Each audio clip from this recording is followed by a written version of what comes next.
Data entry, objectives of data entry.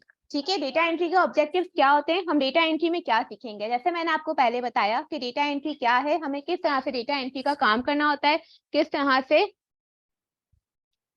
तरह से हमें डेटा एंट्री का काम करना होता है। ठीक है, आपको मैंने सब बताया कि वो पर्सन कौन होता है।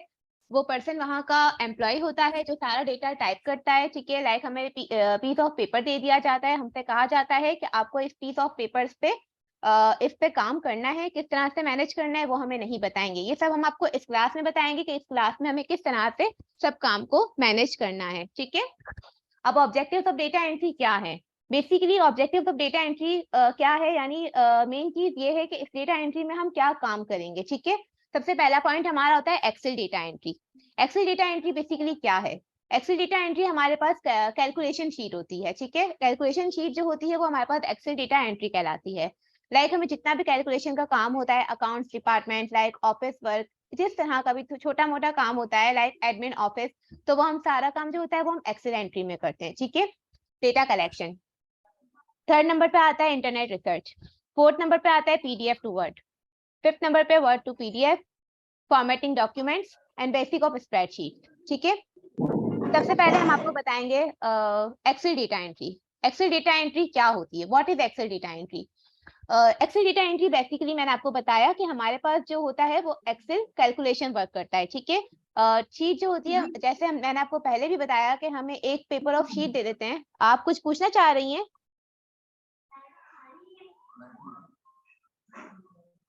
Excel data entry, Excel data entry में क्या होता है। ठीक है, बेसिकली हमें शीट प्रोवाइड कर दी जाती है। समटाइम्स ऐसा होता है हमारे पास 3-4 पेजेस की शीट प्रोवाइड कर दी जाती है, हमसे कहा जाता है हमें इतना बड़ा डेटा एक्सेल में उठाना है। ठीक है, तो अगर इनसे कोई गलती हो जाती है तो हमें नहीं पता होता कि हमारे कौन से इसमें गलती हुई है।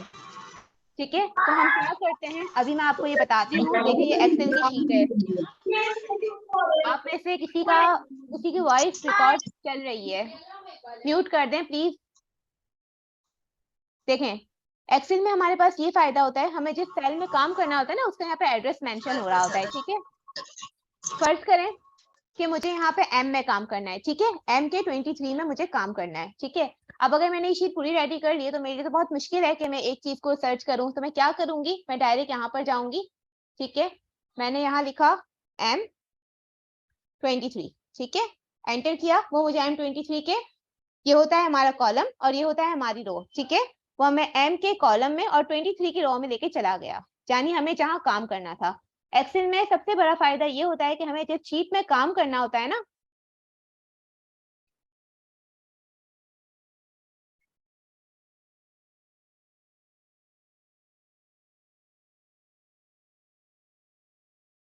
ये शीट आपको नजर आ रही है।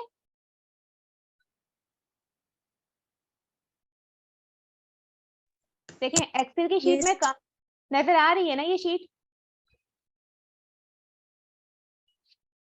एक्सेल की शीट में काम करने का फायदा ये होता है। देखिए हमें जिस कॉलम में, जिस रॉ में लेके काम करना होता है ना, उस रॉ का और उस कॉलम का अगर हम यहाँ पे एड्रेस लिख देते हैं तो वो हमें उस कॉलम तक ले जाता है। लाइक यहाँ पे मैंने M23 लिखा हुआ है। ठीक है, अब मुझे यहाँ के T के 24 में काम करना है। मैंने यहाँ लिखा T और लिख दिया मैंने 24, एंटर किया, वो मुझे T के कॉलम में ले गया। ठीक है, और 24 रो में ले गया। ठीक है, तो बेसिकली इसको बताने का जो मकसद है वो ये है, देखें इसमें जो लिखा हुआ है ना, typing data directly into cells, तो हम क्या करते हैं, हम अपने डेटा को डायरेक्टली सेल्स में कर देते हैं। ठीक है, sometimes you scroll up to see the column headings and sometimes you scroll right and then come back to the beginning of the table। तो हमें समटाइम ऐसा होता है कि हमें बिगनिंग में जाना पड़ता है, समटाइम ऐसा होता है हमें डाउन में जाना पड़ता है, समटाइम ऐसा होता है राइट में और समटाइम ऐसा होता है लेफ्ट में। तो जो मैंने आपको प्रोसीजर बताया उसमें ये चीज हमारे लिए आसानी हो जाती है, हमें इधर उधर करने की जरूरत नहीं पड़ती। हम डायरेक्ट वहां पे बार में अपना एड्रेस लिखते हैं और एड्रेस में वो हमें उसी बार तक पहुंचा देता है। ठीक है, कि हमें इसी पॉइंट पे रह के हमें काम करना है। With large data set, there is a possibility to mix up something or enter information in a long cell। ये हमें इस चीज के लिए हमारे लिए फायदेमंद है एक्सेल की शीट। ठीक है, डेटा कलेक्शन। डेटा कलेक्शन क्या है, हमें कोई भी काम करना होता है। बेसिकली हम नॉर्मली जैसे मैंने आज ये प्रेजेंटेशन तैयार की है। ठीक है, अब मैंने प्रेजेंटेशन तैयार की, तो मैंने प्रेजेंटेशन कैसे तैयार की, सबसे पहले मैंने अपना डेटा निकाला ना कि डेटा एंट्री में मुझे क्या काम करवाना है, क्या चीज होती है। मैंने अपने पास सारा डेटा कलेक्ट किया एक जगह, इसके बाद मैंने प्रेजेंटेशन बनाई, तो मेरे लिए आसानी हो गई। लाइक 1 घंटे का काम मैंने 10 मिनट में कर लिया। तो डेटा कलेक्शन हमारा टाइम कंज्यूमिंग होता है, ठीक है। डेटा एंट्री करने के लिए हमें सबसे पहले जरूरी है कि हम अपने डेटा को एक जगह कलेक्ट करके रख लें, ठीक है। Knowledge is power, information is knowledge and hence the data is power. Knowledge क्या है हमारी? नॉलेज हमारी ताकत है। इंफॉर्मेशन हमारी नॉलेज है। हम नॉलेज लेंगे तो हमें ताकत आएगी, हम इंफॉर्मेशन लेंगे तो ही हमें नॉलेज आएगी। और हमारा डेटा क्या है? डेटा भी हमारी पावर है। यानी the process of gathering and analyzing accurate data from various sources to find answers to research problems, trends and probabilities etc. to evaluate possible outcomes is known as a data collection. इसमें यही चीज लिखी हुई है कि सारे data को एक साथ एनालाइज करना, उसको एक फॉर्म में लेकर आना, वो क्या कहलाता है? वो डेटा कलेक्शन कहलाता है, ठीक है। जैसे मैंने अभी आपको अपनी मिसाल दी अपनी प्रेजेंटेशन की, तो इसमें यही चीज लिखी हुई है, before starting any work we have to collect all data about the work in one place, can perform our task easily and it's time consuming also. इससे क्या होगा? जब हम सारे डेटा को एक जगह कलेक्ट करके रख लेंगे तो ये हमारा टाइम कंज्यूम करेगा, ठीक है। जो हमारा 1 घंटे का काम होगा हम उसे 10 मिनट में कर देंगे, ठीक है। इंटरनेट रिसर्च इंटरनेट रिसर्च क्या है? Internet research basically, internet research आजकल की जनरेशन में बहुत ज्यादा फायदेमंद है, ठीक है। बेसिकली जो है हमारे पास वो बहुत फायदेमंद है आजकल के दौर में, ठीक है। तो इंटरनेट हमारे लिए बहुत न्यू जनरेशन अपकमिंग जनरेशन के लिए इंटरनेट रिसर्च बहुत जरूरी है। इंटरनेट रिसर्च हमारे लिए किस तरह से फायदेमंद है? सबसे पहले ये कि वो हमें फ्री वर्ल्ड वाइड इन्फॉर्मेशन देता है, ठीक है। Internet research is the practice of using internet information specially free information on the world wide web. यानी वो क्या करता है? वो वर्ल्ड वाइड वेब पे हमें फ्री इन्फॉर्मेशन देता है, ठीक है। और internet based resources like internet discussion forum in research, student doing research on academy of projects, papers and journalists and other writers researching stories.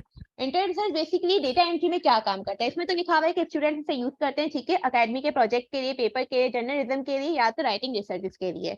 लेकिन डेटा एंट्री में इसका क्या काम है? डेटा एंट्री में इसका सबसे बड़ा रोल ये होता है, देखिए लाइक जैसे किसी कंपनी में हम फर्ज करें हमें किसी कंपनी से घर बैठे काम मिल गया, ठीक है। उन्होंने हमें कहा कि आपको ये काम करना है, ठीक है, हमें काम तो करना है।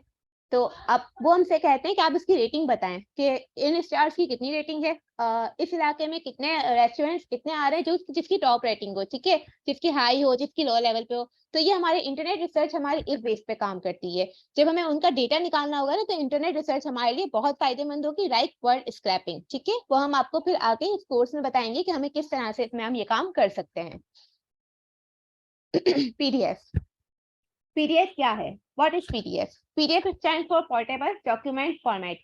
PDF file format developed by Adobe in 1992 to present documents including text, formatting and image a manner independent of applicant software, hardware and operating system.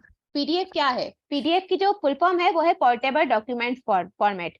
यानी इसका मतलब ये है कि PDF हमारे पास एक ऐसी फाइल होती है जिसमें हम अपनी सारी चीजों को कंबाइन करके एक फाइल बना के, लाइक एक बुक बना के हम उसे आगे फॉरवर्ड कर सकते हैं, ठीक है। अब हमें जैसे कोई काम मिलता है ना तो वो भी हमें पीडीएफ की सूरत में मिलता है। अगर हम घर बैठे काम करेंगे तो वो हमें एक्सेल की शीट बनाकर नहीं देंगे, वो हमें वर्ड की शीट बनाकर नहीं देंगे, वो हमें पीडीएफ सेंड करेंगे। वो हमसे कहेंगे ये हमारा पीडीएफ है, आपको इसको टाइप कर देना है। अब किस तरह से टाइप करेंगे वो फिर हम आपको आगे इस कोर्स में बताएंगे, ठीक है। Word to PDF conversion, Word to PDF conversion क्या है? Conversion of Word to PDF refers to transfer the whole documents in one conversation, file or folder or collect data in specific area. इसमें यही चीज लिखी हुई है, देखें। Conversion of Word to PDF refers to transfer the whole documents. Like PDF को हम refer करते हैं, यानी अगर हम Word पे कोई काम करते हैं, लाइक फर्ज करें अगर मेरे पास कोई काम आता है, ठीक है, वो मुझसे कहता है आप अटेंडेंस शीट भी बनाएं, ठीक है, सॉरी, आपने एक बिल बनाना है, एक इनवॉइस बनानी है और आपने एक रिज्यूम भी बनाना है, ठीक है, 4 चीजें हो गई। उन्होंने मुझसे कहा मुझे पीडीएफ कर दीजिएगा। अब अगर मैं वर्ड में करूंगी तो जाहिर सी बात है मुझे चारों फाइल की अलग अलग सेविंग करनी पड़ेगी। लाइक पहले मैंने उसको सेव किया, ठीक है, सॉरी, अटेंडेंस शीट को। अटेंडेंस शीट के बाद मैंने इनवॉइस को सेव किया, इसके बाद मैंने रिज्यूम को सेव किया, उसके बाद मैंने इनवॉइस को सेव कर दिया, ठीक है। ये मेरे पास 4 फाइल्स बन गए। अब उन्होंने मुझसे कहा है कि आपको पीडीएफ में करना है, तो पीडीएफ में कन्वर्ट करने का मकसद ये होता है कि हमें 4 फाइल्स को एक साथ भेजना है। हम अलग अलग उसे नहीं भेजना चाहेंगे, हम एक साथ करके मर्ज करके आपको सेंड कर देंगे। तो इसमें हमारा भी फायदा है, आपका भी फायदा है। हमें बार बार सेंड नहीं करना पड़ेगा, आप एक फाइल खोलेंगे आपके पास सारी फाइल्स खुल जाएंगी, ठीक है। पीडीएफ टू वर्ड देखें डेटा एंट्री में जो पीडीएफ टू वर्ड है ना, उसका इसका सबसे बड़ा रोल है। क्यों? देखिए पीडीएफ और वर्ड जो है ना वो ट्रांसफर करता है डॉक्यूमेंट्स को।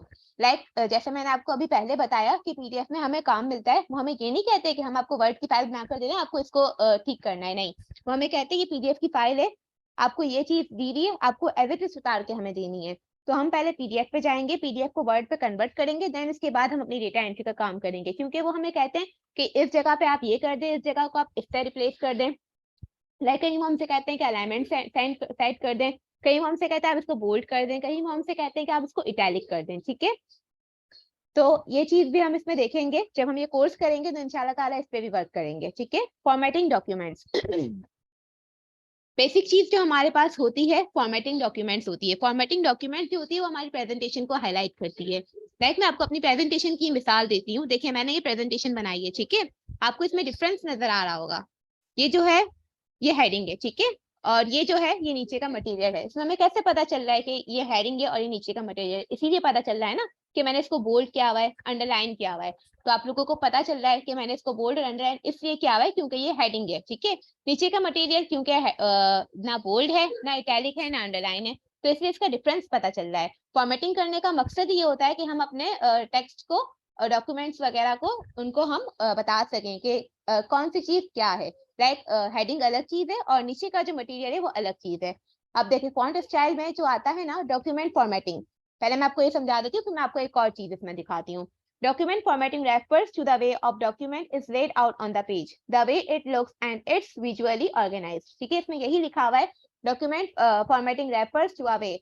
इसी तरह से लिखा हुआ है कि हम किस तरह से अपने डॉक्यूमेंट को एक पेज में लेआउट करते हैं। ठीक है, it addresses like font selection, font size, presentation like bold, italic, spacing, margin, alignment, column and list। ठीक है, अब देखें कभी कभी ऐसा होता है हमारे पास ऑर्डर आता है, ठीक है, जब हम अपवर्क, फाइवर्क या फ्रीलांसर में काम करते हैं ना, तो हमें रिक्वायरमेंट भेजते हैं। वो हमसे कहते हैं ये डेटा तो आपको टाइप करके देना है, लेकिन ये डेटा आपने किस तरह से करना है, इस डेटा को आपने एक ही सीक्वेंस में रखना है। एक ही सीक्वेंस में रखने के लिए हम क्या करेंगे, देखें अब मैंने इस डेटा को सिलेक्ट कर लिया, ठीक है, मैंने इस डेटा को सिलेक्ट किया, ठीक है, मुझसे कहा गया है कि इसको मुझे राइट अलाइनमेंट में रखना, लेफ्ट अलाइनमेंट में रखना है, ठीक है, तो मैं इसे लेफ्ट पे ले गई। ठीक है, अब उन्होंने मुझसे कहा नहीं आप इसको सेंटर में रखकर ही कीजिएगा, तो मैं पहले डॉक्यूमेंट्स तो लिख लूंगी, इसके बाद फिर मैं इसे सेंटर में लेके जाऊंगी। ठीक है, अब वो मुझसे कहेंगे नहीं आपने इसके राइट अलाइनमेंट में आपने लिखना है, तो मैं क्या करूंगी, मैं इसे राइट अलाइनमेंट कर दूंगी। ठीक है, अब कभी कभी ऐसा होता है, अभी 4-5 दिन पहले ही मैंने एक असाइनमेंट जमा करवाया था, मुझसे कहा गया था आपको उसको सीक्वेंस में रखना है। जब सीक्वेंस में रखना होगा तो हम क्या करेंगे, हम इस तरह से सीक्वेंस में कर देंगे। अगर हमें कोई काम देता है ना, तो वो हमसे फिर अपनी रिक्वायरमेंट्स भी पूरी करवाता है। वो हमसे कहता है कि आप अपनी रिक्वायरमेंट्स पूरी करेंगे और उसकी जितनी रिक्वायरमेंट्स होगी ना, वो उतना अच्छा पे आपको देगा। तो डेटा एंट्री जो बेसिकली है वो बहुत अच्छा रोल प्ले कर रही है आजकल के दौर में, ठीक है, अपकमिंग जनरेशन में। ठीक है, बेसिक ऑफ स्प्रेडशीट। स्प्रेडशीट क्या होती है? एक्सेल शीट को बेसिकली हम स्प्रेडशीट कहते हैं। ठीक है, अभी जैसे मैंने आपको बताया कि एक्सेल का जो भी काम होता है वो अकाउंट्स के ऊपर डिपेंड करता है। ठीक है, सैलरी हो गई, अटेंडेंस हो गई, ये जितना भी काम होता है, कैलकुलेशन का काम जो हम करते हैं ना, वो हम एक्सेल शीट पे करते हैं। ठीक है, और बेसिक्स ऑफ स्प्रेडशीट हमारे पास क्या है ये मैं आपको भी बताती हूँ। Basic spreadsheet is a computer program that can capture, display and manipulate data arranged in rows and columns। जैसे मैंने आपको पहले बताया कि इसका जितना भी काम होता है वो rows and columns में होता है। ठीक है, इसकी रो जो होती है वो हमारे पास नंबर में होती है और जो कॉलम्स होते हैं वो हमारे पास लेटर्स में होते हैं। ठीक है, spreadsheet are one of the most popular tools available with personal computers। A spreadsheet is generally designed to hold numerical data and short text strings। इसमें यही लिखा हुआ है कि स्प्रेडशीट जो होती है वो हमारे पास किस लिए काम होती है, वो हमारे पास होल्ड न्यूमेरिकल डेटा के लिए। न्यूमेरिकल डेटा करने के लिए हमें स्प्रेडशीट की नीड होती है, यानी एक्सेल शीट की जरूरत होती है। ठीक है, spreadsheet is also known as a Excel sheet. Okay, benefits. अब आते हैं बेनिफिट्स पे। हमने आपको इतना सब कुछ बता तो दिया, अब आप ये बोलेंगे कि भाई हम ये कोर्स क्यों लें, इसमें हमें क्या फायदा मिलेगा।